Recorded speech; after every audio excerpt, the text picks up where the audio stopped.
invite Matt to take over. Thanks so much. So hi everyone. Since it's a data session, I wanted it to be very interactive. So around you there's some paper with a QR code and a link. So this is self-assessment time. So this is about you, your organization, or your project, or whatever you want it to be. But please go to this link, menti.com, and there's a code on there for you to use. Let me talk through some things. So, from my experience in philanthropy, there's two major problems. The first one is the easiest. There's a money gap. There's $3.7 trillion that's Can been you counted. go back to the code, please? Sorry? The code. There's on the paper next to you. Oh, okay. Or you can share them around. So yeah, according to OECD, there's a $3.7 trillion gap in financing for SDGs. That number's too big to mean anything, but we all know that there's a need for money anyway, right? Second to this, and I would argue it's actually more important, is we can't achieve the SDGs without the community. And I think this is something that's been neglected in philanthropy for a long time. It's been this idea that if we throw money at the problem, it's going to go away. But in reality, if we're not involving the community to solve the problem is going to persist no matter how much money is going at it. So I hope we're in agreement about the problems of money and also the engagement. So why do we think data and tech is important for our growth? Well, if you look at some of the trends across the world, we've been moving in a positive direction in terms of poverty eradication and all those things. How much of that is coming from the philanthropy sector, how much from private sector, how much from public, all that. We're all part of a community that's trying to solve the same problem. A lot of the solutions are coming from tech and data, and it would be very wrong for philanthropy sector, for civil society to neglect this reality and to be left behind as we see private sector storming ahead by having all the data. We need to adopt it so that we're pioneers rather than trying to play catch up with what's out there. So I think it's something that's scary to a lot of people in philanthropy, but it's very much necessary to progress from where we are. So the first angle of technology we're looking at is social media.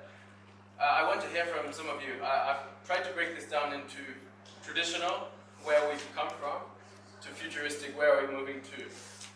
We know the benefits of social media. Let me get someone from the crowd to tell me some social media initiatives they've done in the last 12 months. Can I get So a social media initiative that you ran recently. Yeah? We had an Instagram live with community partners. Okay. Yeah, around the world to really connect. How did that go? It's good. Did you have the engagement you hoped for? No, some of them didn't have the access to technology, Okay. but otherwise, Lessons learned. You would do it again.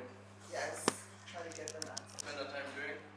You know, how much can we replace those with infographics or videos or even pictures, storytelling? What mediums do people want to see? So that's all part of social initiative. Like, where is social media heading?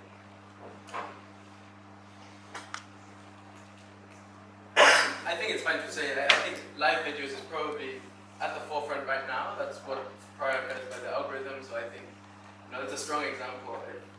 I'm pretty sure if I asked you to put your hands up, not many people in this room have done the live social media. So please do think about that in your digital strategy. So next we look at digital fundraising and crowdfunding. We know how important fundraising is. If we talk about traditional fundraising, it's writing grant applications to traditional funders, having project-based finance, and going forward through that.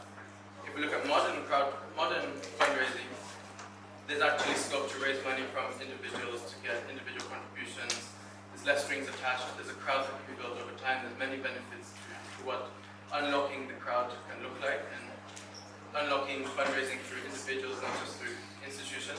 So think about how much you get donations from individuals and the crowd and other non-traditional sources compared to purely relying on grant funding, which is becoming increasingly harder to get from institutions. So the next one is to consider your use of data in your business. How do you collect it? Are you keeping to the right principles of confidentiality, privacy, all those things? Is it informing your business strategy or organization strategy? How important is data to you, or are you just collecting it and holding it for no reason? Is it going anywhere? Blockchain, more modern technology, has an impact on governance, has an impact on payments, has an impact on taxation, all these different complicated things. How much have you actually invested, or someone within your organization invested in learning about what is this trend coming up? Are we just shying away and saying blockchain is not something that I'm ready for, or are we actually investing in understanding it before we write it off as something that's full of scammers or whatever the news stories are saying? And then finally, AI. I think we can't deny the impact of ChatGPT being released and how much that's changed our lives at an individual level, and also will change our lives at organization levels, and what that means for the future of work and how we do things and productivity and all that stuff. So how much have you embraced AI? How much have you understood it?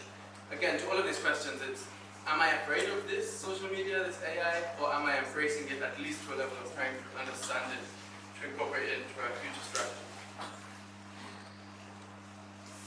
So I just wanted to challenge everyone today to think about the digital strategy in terms of, do you have a budget for it? Is there someone on your team who is taking the lead of it? Or is it something that's just on the back burner? If it comes, it's a good thing. And so I want to talk to you about digital champions. So what we've come up with is the idea of a champion is someone who has the platform and the tools, someone who has the knowledge and the skills and attitude, and also someone who has the network. If you want to be successful in fundraising, you actually need all of these three areas combined.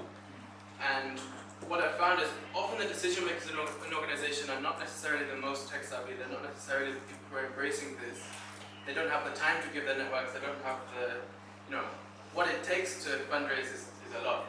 Actually, I'd argue that someone on your team needs to be dedicated to come to the meetings to present what's happening in technology and to get the buy-in from internal. Otherwise, we come to these conferences, we get interested in technology, but then actually nothing happens after. So my main purpose for this meeting is, are people going to take action? I don't care which platform is used, but actually taking a step towards digital, I think is really important for the future of the philanthropy space anyway. So we'll move on to the panel discussion, but we just put a QR code here. For anyone who wants to have some follow-up conversation, just fill this out. It's only asking for your contact details. We'll follow up. We want to launch this Champions program. We'll be doing it with Giving Tuesday as well, and we want to bring in people that we can train, that we can equip them with the right networks, the right skills, the right platforms to take this forward. So if it's not you, we'd like you to elect someone to participate in that. So if you want to find out more of this stuff, please sign up here. Right, thank you. Yeah, thank you. A round of applause for Mark. Now, would like to share with us your work and how are you leveraging on data and technology? Welcome.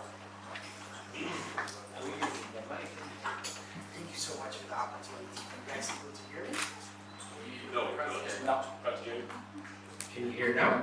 Yes. Thank you. Good afternoon. I know it's a bit difficult after lunch, but I feel like I think people are getting their energy. So, as Matt has discussed, when it comes to the philanthropic space and what civil societies are doing, is there is a shift to which people are using technology to advance the cause and to create a larger impact. So the platform that I'm working on is a project that's launched by ADESO, which is a civil society organization that's based in Nairobi, that has workings in East Africa. And what this platform does is we're trying to create an integrated ecosystem where we're connecting philanthropic funders to civil society organizations, as well as capacity building organizations attached to it. So basically, what we're trying to do is we're trying to ease and answer two specific questions. And one of the questions that comes from is from the philanthropic foundations, which they ask they're having a much harder time in terms of being able to find and identify and verify credible civil society organizations to fund.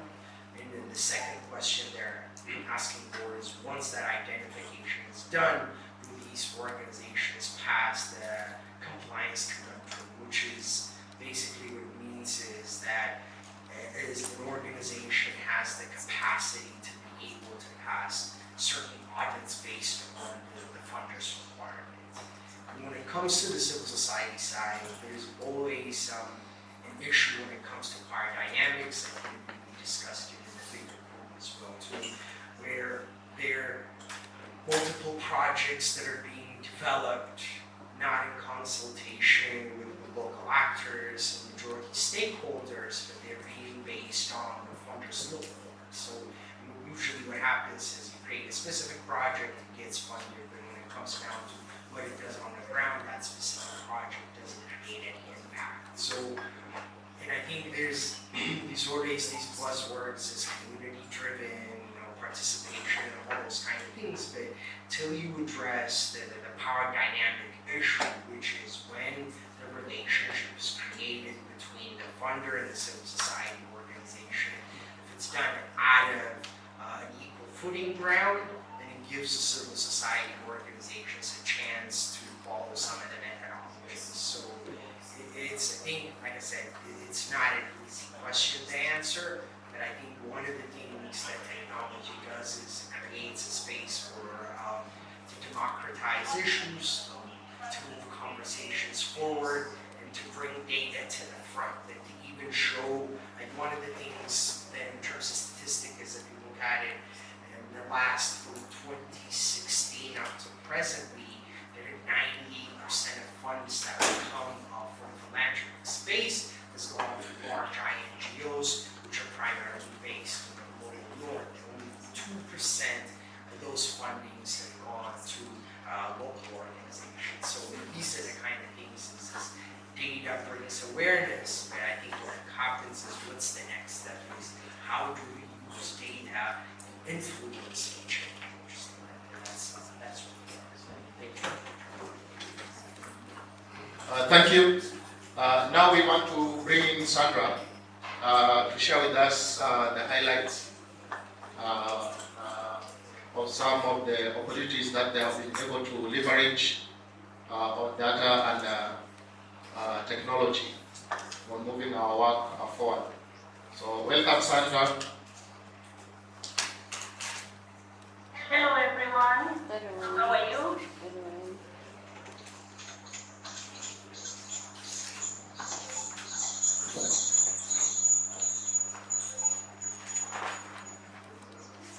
Can you hear me? Am I audible? Yes, we can do it. Yes, so thank you for the organizing committee for inviting me to this conference to share, to represent Tanzania, which is the philanthropic arm of the CFR arm of Vodacom Tanzania PLC. I work with Vodacom as a manager, but my background overall is around social development and project management.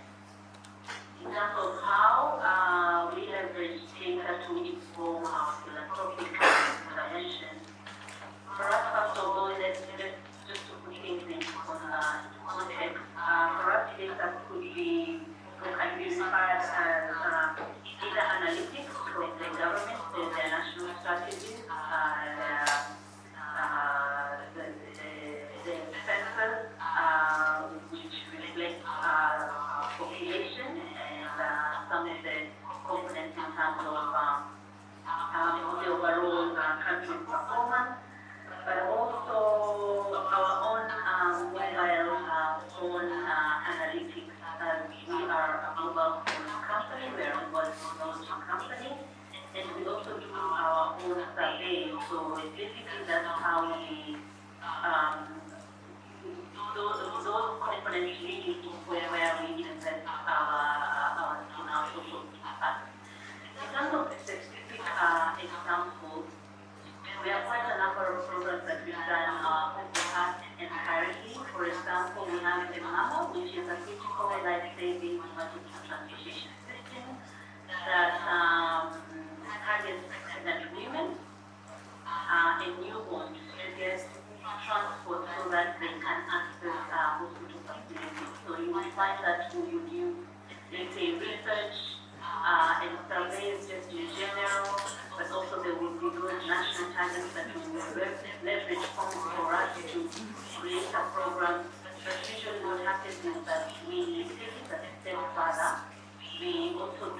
pilot just to confirm the data that we receive at national level in terms of, the reduction of mortality and morbidity. So that is one program where we really rely on data, but also that data informs how we are going to use mobile technology. So what I mean here is how do we use the facilities that we have, the digital tools such as the likes of M-Pesa, toll-free numbers, SMS, text messages in this case, and sometimes even bring back tones. So you would find that we also have our own internal analytics, for example. Let's say the number of youth that we want to target. Internally, it will be from the youth could be defined as 18 to 25 years of age, while the government defines youth from 15 years of age up until 35. So it's a union and a combination of different data that we use. There is no one size fits all. Depending on the nature of the program, really, we customize it. We have another program on environment conservation, and we found ways for us to mitigate climate change in the country using our own mobile phone technology. So, for example, we worked in partnership with WWF Tanzania. They are the technical partners, they have the technical know-how. We have the mobile muscles in terms of our network reach, where we have almost over 18 million subscribers. But on top of that, how do we create, for example, climate action mitigation measures? So probably do we send messages, but where do we send those messages? So you will find that even an implementing partner such as WWF comes in with a package of research that is done. But for us, again, to ascertain and validate the data that we are getting, we would usually do a baseline just to ascertain in terms of the areas that we want to intervene and where we feel that our mobile technology will be most useful. So those are some of the areas where we really leverage data to inform our philanthropic areas.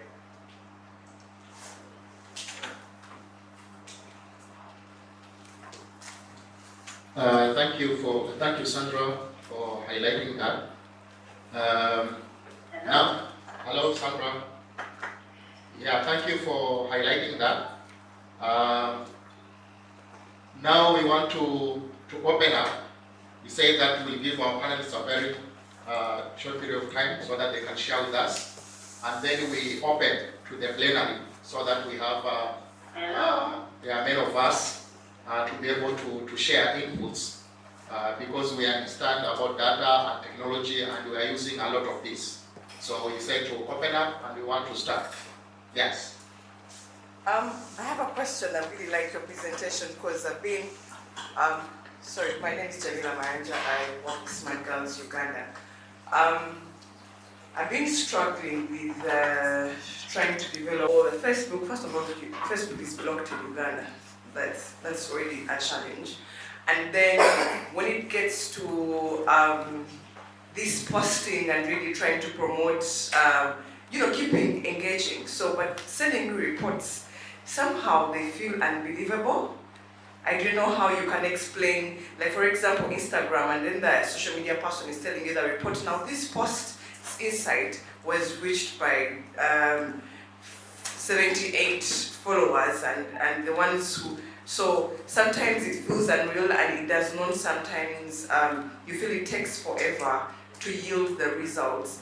At what sense do you feel you really have to push for a post either to go viral, and at what sense do you feel you would trust the results, mostly the insights? Like I'm going with Instagram because that's the most active with us now with Uganda since Facebook is blocked. How would you trust, what is your advice in really to try and have a very built out strategy, and how would you follow it up as a person who I'm investing in it? when you think, what is the timeline of yielding results? Because I feel like when you're starting, it's just so frustrating to actually wait for those results. Thank you. Let's have another two people. Yes. Ourselves with a Tinder, but for non-profit organizations and social enterprises. So our innovation seeks to leverage on technology to make our fundees, organizations looking for funding, non-profit and social enterprises, as well as funders to find each other faster and more efficiently. So mine is more of just a comment to reiterate what you guys are saying. I believe there is so much potential in harnessing the power of data as well as technology in this particular space. And mine is just to give out a clarion call to all of us to see the potential that lies in harnessing the data. And I'm happy to talk to anyone who is interested more about free fund, how we can partner, and how we can also work to support our organizations as well. Thank you. Okay, thank you. Yeah, give it to her, then you can share with us your contacts, yeah? Yeah, for the packet. Yes. Thank you for this presentation. My name is Chinwe Edron. I'm with Global Giving. I'm excited about this topic because the continent is made of digital natives who are under 19.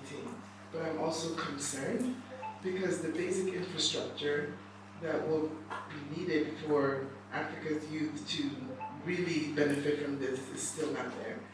Are you aware of any movements, whether it's in your organization or elsewhere, to really make sure that we can leapfrog into this technology? Okay, thank you. I think you want this one too. Yeah, sure. Thank you. Okay, I'll talk loud. Social media, that's a really important one. First thing I'd say is Facebook, Instagram, they're corporates. They pride themselves on monetary metrics because it sells. So don't give in to their data because they only want to sell you more data. 1 million people seeing your post means nothing because half of those people are going to be bots anyway. So that's the skeptical side. The practical side is you have to get very good on what are you trying to achieve. So every marketer will say, what are your goals? Set a very simple goal. That's why I advocate for crowdfunding, because you can actually measure how many people convert in terms of they support your campaign financially. There's nothing better than that as a proof of this advert worked or something. It's not to say that if you spend money on advertising, it's going to come back as donations. That's also a very hard thing to get right. But if you want a number of registrations to your newsletter or something like that, those are the metrics you have to try to measure, and you have to get your conversions right. If you're just using social media and tracking vanity metrics, it's probably not having the impact on your organization you want it to have. There's something to be said for posting consistently, not just because it brings in people, but when people come looking for you, they want to see that you're active, that you're doing something, they want to see your stories. So it's not just about the views to a post or the clicks or whatever. Having a constant theme and feel and online presence is generally important for your organization. It is a lot of hard work, so I can't answer any technicalities of what the perfect ratio is, but you should be posting aligned with what your brand is. So I'd say it's more about branding, not about sales, not about conversions. You need to know what exactly you're going to measure to do that. To give you one tool, there's an organization called Lightful. They strategy. What they do is they work with civil society organizations to answer your question, and then they give a course that goes consecutively. For an entire month, you have to dedicate one day. So that's something I can give you some contact info if you want. Because they do a really good job with that. And I think to answer your question, you asked a really nice one. I think for me, every conference that I attend to, the purpose for it is not when the conference ends, but that's when the hard work starts, and that is especially in the civil society sector. I think in the bigger panel discussion, they brought this up as well too. There's a lot of silo mentality that happens, and a lot of gatekeeping that happens, So in order, even in some cases, you find it really surprising where there's different funders funding similar projects with just a minor. If those will come together, they can have gone for much larger funding and done better impact. So for me, I think collaborating collaboration is key. We say it, but it requires work. So what that means is, like I said, I promised you give you that information. That's something that I have to deliver. And same with them, where we have to identify organizations that are kind of similar to the kind of things the work we're doing, find the ways to collaborate. Your question is the hardest, because I think when it comes to infrastructure building for technology, I think for me, I live in Nairobi. Kenya is way advanced. I think just recently there was a news where they upgraded the underwater cable that's coming into Triple T, Kenya, and Uganda, and the gigabyte has gone up. So if you go to Uganda, that's a whole different story. Ethiopia, they're doing okay. They just allowed Safaricom to come. So there's two in West Africa. That's not my area for me to comment on. But I think there's always an opportunity, and urban centers are expanding. But I think once government fulfills its promises of expanding infrastructure for technology to get there, but I think the civil society sector, there's a lot of projects out there that are trying to bring kind of small ways of networks and internets to different neighborhoods, so that that can be some solution. But I think it would require so many different kind of actors, including the government, and private sector as well, to answer that. So. Yeah, thank you. There are some questions that dollar million question, yeah. And there's a lot of thinking, people are thinking here, and maybe experience. Some of those questions, we can also take them back to the plenary. And if there's someone who feels like has an experience to respond to a question, will be welcome. Yeah. So it's not only for the panelists. Yeah, we need to share. Yes, you give it to him, and then there's that lady, and then there's another guy. 3. That is the leader of inclusive employment in East Africa. I just want to encourage my sister. She's talking about the use of social media, and sometimes at what point do you maybe give up before seeing results? And I can share from my experience at Riziki Source that what has really worked for us, especially on social media, is consistency, and which I think you also mentioned. And just do it. Because for us, I think around 2018, just a bit of, you attend an activity, you post it, like now this one, you attend it, you post it. In 2018, you had, we never knew who was following our tweets and our Facebook posts and LinkedIn. And out of the blues, we just had a donor doing a DM. And a similar thing also happened in this quarter. In June. So at times just be objective in how you post, and something that will just promote your brand. You never know who is listening, because at times we might give up because maybe you are posting and you don't even get a like. You post on Facebook, a whole week is going, and you don't get any interaction. But we have donors out there, we have partners out there who maybe are always listening, or maybe have put a Google alert on everything that you post. We never knew that until in June, where we realized that we had a partner that has been following us for over years, and they just did a DM. So that one is just to encourage our sister in that. And just be objective in your tweets, either the tweets, LinkedIn, and also Facebook. Thank you. Those that later. Thank you so much. My name is Josephine from Kenya.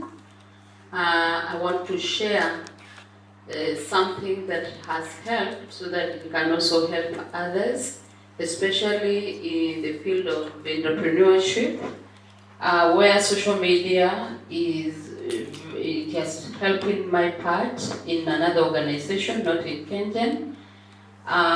Where we would do market survey, and we send bulky messages to the farmers, and in a certain market people will run to that market and they buy the commodities at that particular price that they have put, and in the next market they'll know also how the prices are in a certain market. so that they cannot go at a loss, and they will always have a profit in one way or the other.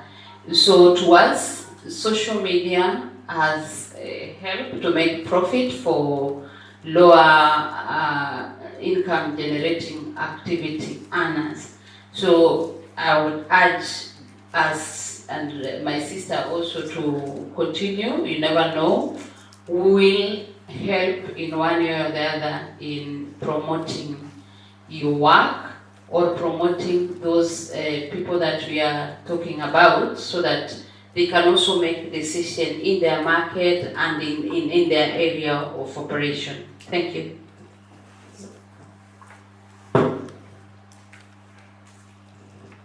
Thank you. Maxence Melo, I'm the Executive Director of Jamii Forums, and I'm founder of a platform called Jamii Forums based in Dar es Salaam, Tanzania. We have been in the space for over 20 years. We have the reach of over 3 million people on a daily basis. So the good news for the locals, Tanzanians, if you happen to be in need of having those meaningful kind of engagements, we as Jamii Forums can partner with you. You don't have to pay for it to make sure that you get that kind of impact that you're looking for. But we have a good feedback loop that we can help you into your kind of activities that you're trying to implement to make sure that you get the impact you need. And if you need the numbers, it can give you the numbers, but sometimes they don't count. Thank you. Yeah, any other 3 people? Hello, good afternoon. My name is Rachel Miller. I'm from the Zambian Governance Foundation in Zambia. I'm not a digital savvy person, but I have seen how impactful it can be for an organization's work. We are quite active on our social media platforms as an organization, but I think the challenge that most organizations face, I'll speak for Zambia since I come from there, it would be good to have platforms which do not depend so much on network accessibility, because then we are working in a lot of communities where you have no network. Like when you are going, your network just says emergency calls only. Sometimes if you are unlucky, it doesn't even say anything. That's how bad it is. So it would be good to have tools, certain digital tools that we can use in such areas. Because when we come back to the network, I think life is easy. There are a lot of things we can use where we are because we have the network. But how about in those places where they don't have the network? Currently at ZGF, we use a feedback platform called Talk to Loop. It's a very good platform for giving feedback. But the only challenge to it is you can't use it where there is no network. So that means when you go to work with communities where there is no network and you want them to give feedback, or when they want to give feedback, it becomes really a big challenge. So I think I'm challenging ourselves, especially the tech-savvy people. Can we develop tools that do not need network access? Then I think we would have made it in life. Thank you.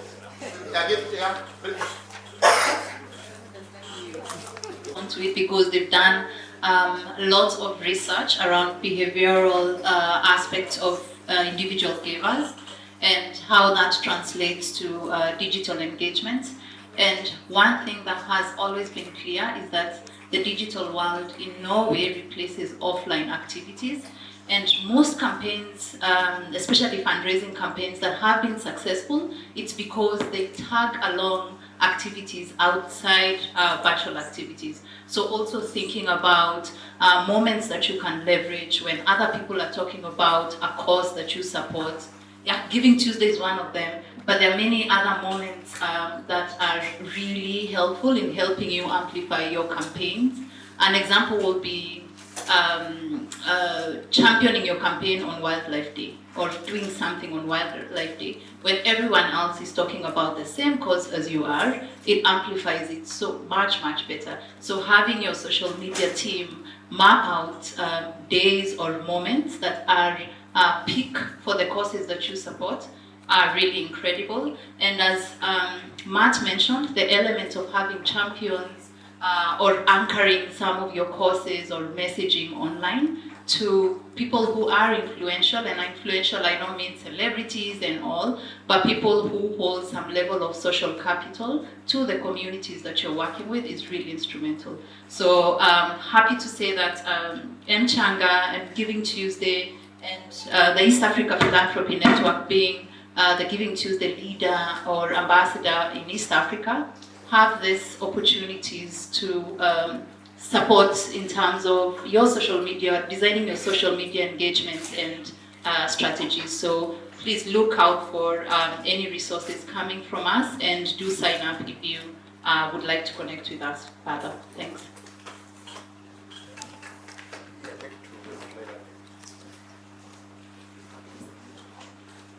Was your hand up? Thank you so much for the questions. Just as another small follow-up.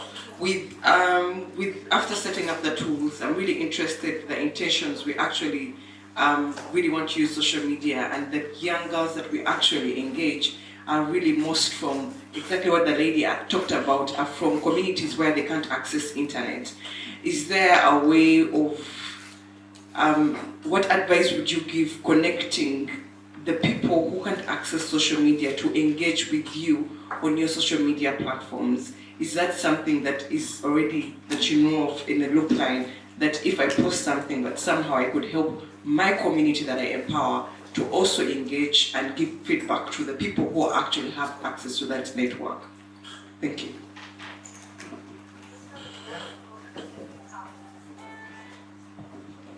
So my question is directed to Mchanga. Feedback. So it works very well in terms of fundraising, but then because we only, in Kenya, it's integrated, like with the Global Giving platform, it's integrated into the Global Giving platform using M-Pesa numbers.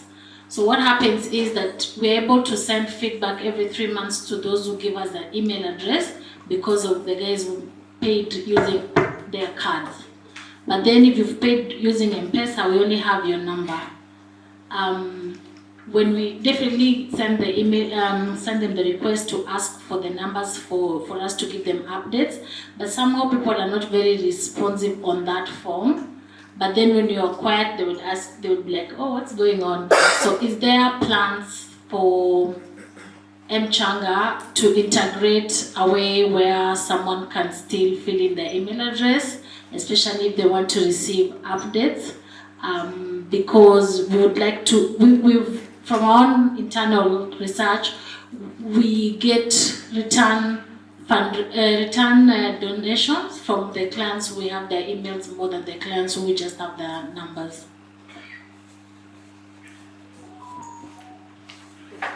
You have a follow-up question? No, it's not a question. It's something that I would like to propose. Okay, fine, propose. Countries. But there is something that I think it's happening in Tanzania. I don't know what's happening in neighboring countries.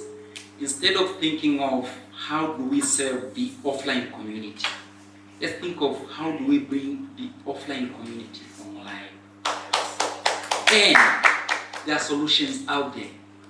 People can be connected for free because we have that kind of funding already in Tanzania. I don't know what's happening in your countries, that it's the community internet service that we can ask for, and we can get it in your countries. It's happening in Tanzania.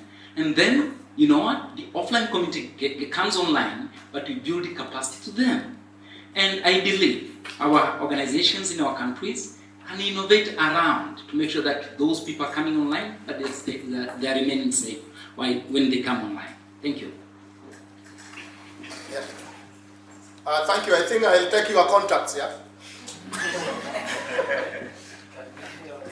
In 2012 in Kenya was a mobile first platform. Actually, back then it was SMS and mobile money. And through mobile first, we managed to get, I think it's $1.3, $1.4 million donors in Kenya giving. So it's, you know, mobile first is really important. Obviously, Kenya has the advantage of the infrastructure of mobile payments, but every other country is having SMS, USSD, and that's actually what started our partnership with Global Giving to work with them on like the mobile side of things. When it comes to email, that's a really interesting one. I can say I've never been asked that before, so it's not currently on our pipeline. Our experience has been Kenyans don't really like email, so actually SMS or WhatsApp is much more effective. So I'd argue there's a demographic aspect to the conversion rate. We have some campaigns that send a monthly SMS update, which seems unnecessary, but it's very effective. Like everybody responds with 50 bucks. It's like they've been doing that for like 6 years and consistently getting weekly contributions from a shout out. So the communication channel just depends on the demographic, and I'd be interested to see your data and to see if maybe we need to rethink if email is a better channel than we thought in Kenya.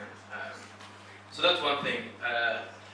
As we expand also, I'll go back to, it's not just having the infrastructure, the mobile first technology, it's the collaborations and the champions are really important. Once we have one key person in the community who starts to use the platform and spread it, that's when adoption goes up.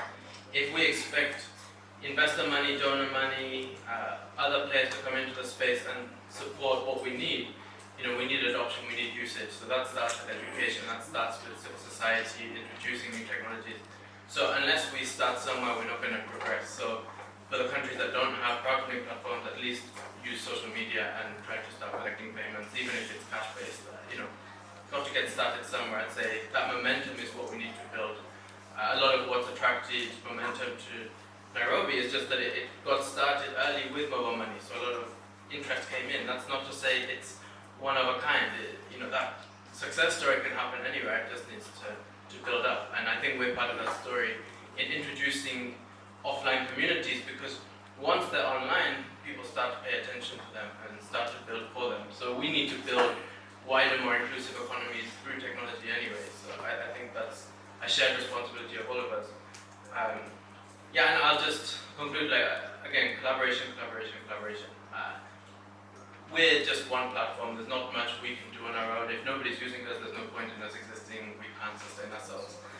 Our partners are very key to our expansion, and it's all about how can each person add value to themselves. So if I talk again, old philanthropy versus new philanthropy, I think collaboration is a big part of this more open source, community-based focus where we all look at what the problems are and we try to solve for them rather than promoting our own brands and what we're doing and how we're doing it.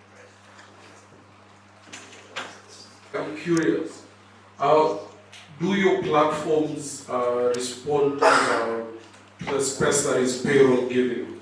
If I wanted to contribute via payroll, does the platform then provide for that donation from the employer's side? Or I have to receive the money and then give my donation? Because typically our clients are African-based, African supporting Africans. We haven't seen that want from the employers to implement such. It could be a good idea, but hasn't come up as a priority area. When it comes to CSR in general, we really want to push the agenda for maturity and get more. We know global giving, you can speak about this, that there's a very serious commitment to civil society from corporates in the US, for example. We haven't seen that as much in Africa, and that's something we'd love to change, but building that feature is not going to change that. I'd love to figure out where to start that journey to get that conversation going. So when it comes to our platform, it's a bit unique. We don't have any kind of financial transaction that happens on the platform. It's a platform that creates a space to have direct connections with philanthropic organizations, and not private equity and private funders that can be on there, but currently we're primarily focusing on philanthropic space. So the platform doesn't have any kind of transaction payments on it.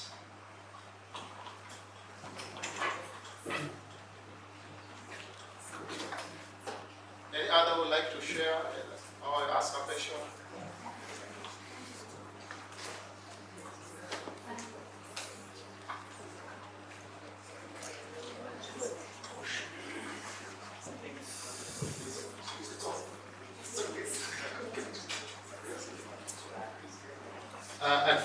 can't connect to Sandra. The machine has gone off.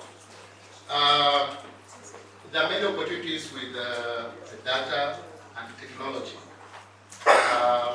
There are a number of organizations that have come into contact with them that they were able to get a donor or funding through those connections.